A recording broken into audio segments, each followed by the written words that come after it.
تمام دیکھنے اور سننے والوں کو احسان چودھری کا سلام پہنچے۔ دوستو، امید کرتے ہیں آپ جہاں بھی ہیں خیریت سے ہیں اور محفوظ ہیں۔ دوستو، فلسطین اور اسرائیل کے درمیان امن معاہدہ ہو چکا، جنگ بندی ہو چکی، اس پر تمام امت مسلمہ خوش ہے اور خوش ہونا بھی چاہیے کہ کافی عرصے کے بعد جا کر ایک امت مسلمہ کے لیے خوشخبری ملی اور جنگ بندی ممکن ہو سکی۔ اس سے غزہ میں، فلسطین میں جو لوگ بے گھر ہیں یا ادویات خوراک کی وجہ سے پریشان ہیں، ان کی مدد کرنے میں کچھ آسانیاں ہو جائیں گی۔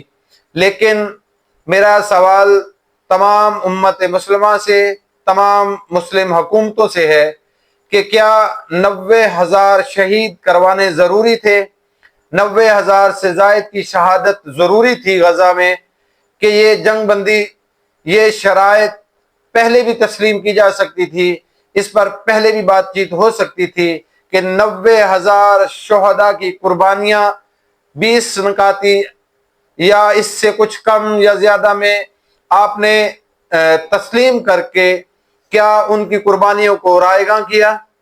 کیا اب فلسطین ایک الگ ریاست تسلیم کرے گی دنیا، یا پھر وہ 90,000 شہداء جن میں بچے بھی شامل، عورتیں بھی شامل، بزرگ بھی شامل، اور جو بے گھر ہیں ان کی تعداد لاکھوں میں ہے، کیا ان تمام لوگوں کی قربانیاں ہم رائے گاں جانے دیں گے؟